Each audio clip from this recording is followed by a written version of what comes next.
अस्सलामुअलैकुम। बोल न्यूज में मैं हूं जवाद कमाल। हेडलाइंस आप जान चुके हैं। बुलेटिन का आगाज करते हैं और सबसे पहले खबर आपको देंगे गजा से। 15 माह की खून रेजी के बाद गजा में अमन बहाली की उम्मीदें रोशन हो गई हैं।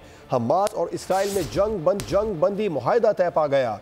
हमास ने गजा जंगबंदी मुआहदे पर रजामंदी जाहिर की थी। इसराइल और हमास ने गजा में जंगबंदी और फलस्तीनी कैदियों के बदले इसराइली अरगमालियों को छोड़ने के मुआहदे पर इत्तेफाक किया। मुआहदे में 6 हफ्तों की इब्तदाई जंगबंदी का खाका पेश, जिसके तहत वस्ती गजा से इसराइली फौज का बतदरीज इनकला और शुमाली गजा में बेघर फलस्तीनियों की वापसी शामिल है।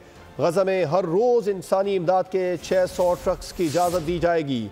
सीज फायर मुआहदा 19 जनवरी इतवार से नाफिजुल अमल होने का इम्कान है।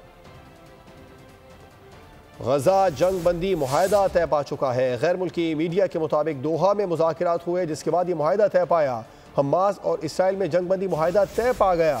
हमास ने गजा जंगबंदी मुआहदे पर रजामंदी जाहिर की थी। इसराइल और हमास ने गजा में जंगबंदी और फलस्तीनी कैदियों के बदले इसराइली अरगमालियों के छोड़ने के मुआहदे पर इत्तेफाक किया, जिसके तहत बस्ती गजा से इसराइली अफवाज का बतदरीज इनकला और शुमाली गजा में बेघर फलस्तीनियों की वापसी शामिल है। गजा में हर रोज़ इंसानी इमदाद के 600 ट्रक्स की इजाज़त दी जाएगी।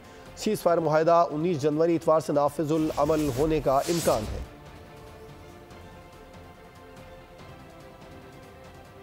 अब आपको खबर दें कि हुकूमत ने पेट्रोलियम मसनूआत की कीमतों में इजाफा कर दिया। पेट्रोल की कीमत में ₹3.47 फी लीटर का इजाफा। पेट्रोल की नई कीमत ₹256.13 फी लीटर मुकर्रर। हाई स्पीड डीजल की फी लीटर कीमत में ₹2.61 का इजाफा किया गया। हाई स्पीड डीजल की फी लीटर नई कीमत ₹260.95 मुकर्रर कर दी गई। वजारत खजाना का पेट्रोलियम मसनूआत की कीमतों में इजाफे का नोटिफिकेशन जारी। कीमतों का इतलाक अगले 15 रोज़ के लिए होगा। कि डेडलॉक बरकरार रहेगा या मामलात डायलॉग के जरिए आगे बढ़ेंगे। हुकूमत और तहरीक इंसाफ की मुज़ाकिराती टीमें आज फिर एक मेज़ पर बैठेंगी। मुज़ाकिरात से मुतालिक वज़ीर आज़म ने भी स्पीकर कौमी असम्बली अयाज सादिक के साथ नशिस्त कर ली। इरफान सिद्दीकी ने एक बार फिर वाज़ेह कर दिया कि तहरीरी तौर पर मुतालबात आएंगे तो संजीदा बात होगी। मुज़ाकिरात अपनी जगह, सज़ा और जज़ा अलग मामला है। भारतीय आर्मी चीफ का बयान मुर्दे घोड़े में जान डालने की नाकाम मशक है। पाकिस्तान को दहशत गर्दी का मरकज करार देना हक़ाइक़ के मुनाफी है। ISPR के मुताबिक भारतीय आर्मी चीफ को भरपूर मौसर मुंह तोड़ जवाब देकर भारतीय बयानिए को मुस्तरद कर दिया गया। भारतीय प्रोपेगेंडे को कश्मीर में जारी मसालिम से तवज्जो हटाने की कोशिश करार दे दिया। उपेंद्रा द्विवेदी का बयान भारत का पिटा हुआ मौकिफ है। कोशिश मुर्दा घोड़े में जान डालने की नाकाम मशक है। भारतीय आर्मी चीफ की हर्जा सराई पर पाक फौज का सख्त मुंह तोड़ रद्द अमल। अस्करी तर्जुमान के मुताबिक पाकिस्तान को दहशतगर्दी का मरकज करार देना भारतीय आर्मी चीफ का भोंडा इल्जाम है। पाकिस्तान भारत के बेबुनियाद इल्जामात को सख्ती से मुस्तरद करता है। भारतीय आर्मी चीफ के बयानात सियासी मकासद के तहत हैं। भारतीय फौजी अफसर पाकिस्तान में दहशतगर्दी करते हुए रंगे हाथों गिरफ्तार हुआ। तर्जुमान पाक फौज ने कहा कि मकबूजा कश्मीर में भारतीय फौज के इकदामात इंसानी हुकूक की खुली खिलाफ वर्जी हैं, जो कश्मीरी अवाम के हक़ खुदरादियत को दबाने की नाकाम कोशिश है। भारत में अक़लियतों पर जुल्म और नफरत अंगेज बयानिए आलमी बिरादरी समेत सब पर आया हैं। भारत में मुसलमानों के खिलाफ नस्ल कुशी के मंसूबे आलमी बिरादरी के सामने बेनकाब हो चुके हैं। सिक्योरिटी फोर्सेज ने शुमाली वजीरिस्तान के इलाके स्पिनवांग में खारिज की मौजूदगी की इत्तला पर इंटेलिजेंस बेस्ड ऑपरेशन किया। खारिज के ठिकानों को निशाना बनाया। शदीद फायरिंग के तबादले के बाद 4 खवारिज जहन्नुम वासिल हो गए। कामयाब ऑपरेशन पर आला सियासी क़यादत ने सिक्योरिटी फोर्सेज को खिराज तहसीन पेश किया। चीफ मार्शल ज़हीर अहमद बाबर सिद्धू और बांग्लादेशी दिफाई वफ़द की मुलाकात। ISPR के मुताबिक मुलाकात एयर हेडक्वार्टर इस्लामाबाद में हुई।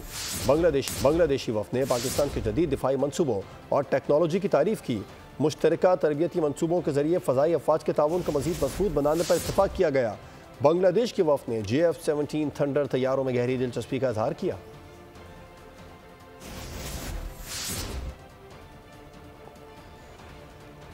माहौल की बेहतरी और तवानाई की बचत के लिए हुकूमत ने इलेक्ट्रिक गाड़ियों से मुतालिक स्कीम का ऐलान कर दिया। वज़ीर आज़म की ज़ेर सदारत इजलास में चार्जिंग स्टेशन को बिजली पर 44% रियायत देने का फैसला कर लिया गया। चार्जिंग स्टेशन लगाएं, सस्ती बिजली पाएं। हुकूमत ने इलेक्ट्रिक गाड़ियों की हौसला अफजाई के लिए स्कीम का ऐलान कर दिया। वज़ीर आज़म की ज़ेर सदारत इलेक्ट्रिक व्हीकल्स के फरोग के हवाले से इजलास हुआ। ब्रीफिंग में बताया गया कि चार्जिंग स्टेशंस को 71 के बजाय 39 रुपए 70 पैसे फी यूनिट बिजली मिलेगी। पेट्रोल और डीजल के मुकाबले में सफरी इखराजात इंतहाई कम हो जाएंगे। छोटे सरमायाकारों को कारोबार के मौके मैसर आएंगे और मुलाजमतें पैदा होंगी। हम बशमूल टैक्सेस इस वक्त इन चार्जिंग स्टेशंस को 71 रुपए 10 पैसे उसको रिड्यूस करके हम आज 39 रुपए और 70 पैसे का टैरिफ आज का ऐलान कर रहे हैं। ब्रीफिंग में बताया गया कि इलेक्ट्रिक गाड़ियों से मुज़र सेहत गैसेस का इखराज और आलूदगी से निमटने में भी मदद मिलेगी। मुसाफकती मार्केट को यकीनी बनाने के लिए रेगुलेशंस को इंतहाई आसान बनाया गया है। उड़ान पाकिस्तान का मकसद मुआशी तरक्की की रफ्तार तेज़ करना है। वफाकी वज़ीर एहसन इकबाल की कराची में मीडिया से गुफ्तगू। कहा, हमें 10 सालों में बहुत मेहनत और उभरते हुए प्रोग्राम की ज़रूरत है। मुल्क की तरक्की के हवाले से हमारे कंधों पर भारी जिम्मेदारी है। वफाकी वज़ीर तवानाई अवैस तगारी ने कहा कि मुल्क में 4 रुपये फ़ी यूनिट बिजली सस्ती हो सकती है। 28 से ज़्यादा IPPs के साथ मुआहदों पर नज़रसानी हुई। 1457 अरब का फ़ायदा आवाम को पहुँचाया। उड़ान पाकिस्तान प्रोग्राम को शुरू करने की ज़रूरत इसलिए पड़ी कि अगर हम पाकिस्तान का मुकाबला पाकिस्तान से करें तो यकीनन हमने A ग्रेड हासिल किया है।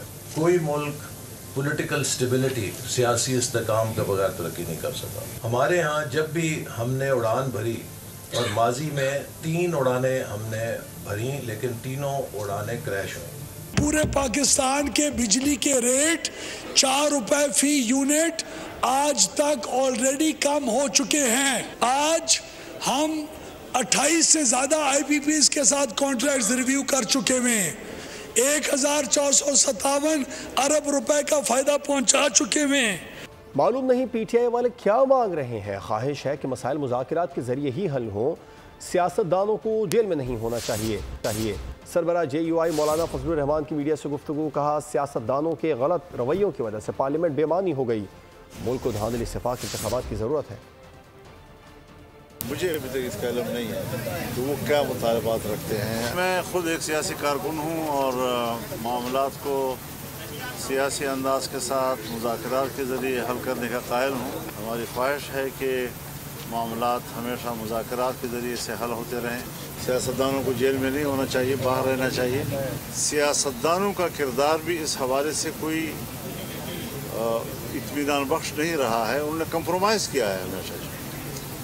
सिर्फ कुर्सी तक पहुंचने के लिए उन्होंने जमहूरियत पर कंप्रोमाइज़ किया है, उसूल पर कंप्रोमाइज़ किया है, समझौता करते हैं। जिस तरह आज हम समझते हैं कि पार्लियामेंट बेमानी हो गया है। अगर धांधली के इलेक्शन की गुंजाइश है तो धांधली से पाक गैर जानबदार इलेक्शन की गुंजाइश क्यों नहीं।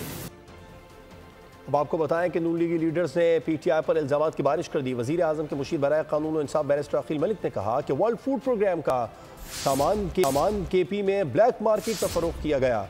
खैबर पख्तूनख्वा में बेज़ाब्तगियों के हवाले से उन्होंने बताया कि लूट मार का सिलसिला अभी तक जारी है। बेनज़ीर नशोनुमा प्रोग्राम में करोड़ों रुपए की बेज़ाब्तगियाँ सामने आईं। इख्तियार वली खान ने कहा कि KP हुकूमत की लूट मार साबित हो चुकी है।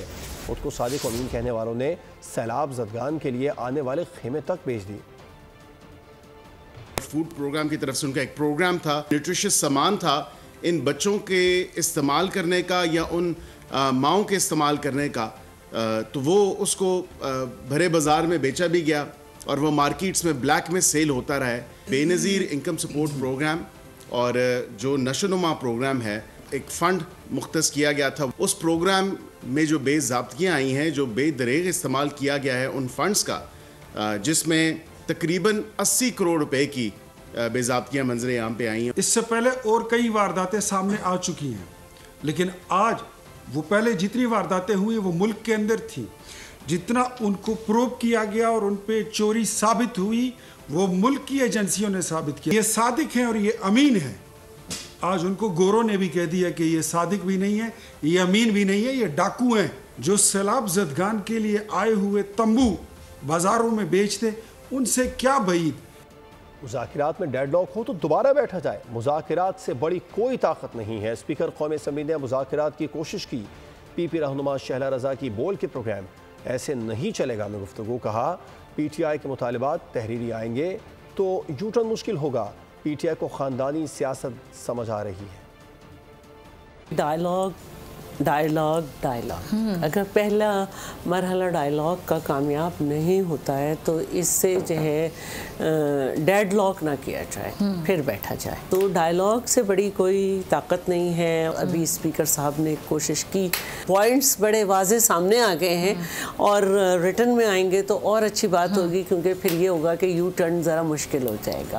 ये क्योंकि पहले ये कहते थे कि हम ख़ानदानी सियासत पे यकीन नहीं रखते, लेकिन अब इनको समझ आ गया कि नज़रिए को जब लेके चला जाता है, मुश्किल वक्त आते हैं तो सबसे ट्रस्टेड जो शख्स होता है वो आपकी फैमिली का होता है। मैं वैसे किसी की पार्टी में बात नहीं करती, लेकिन यहाँ पे हमें ना इत्तफाकी बहुत सारे लेवल पे नज़र आ रही है।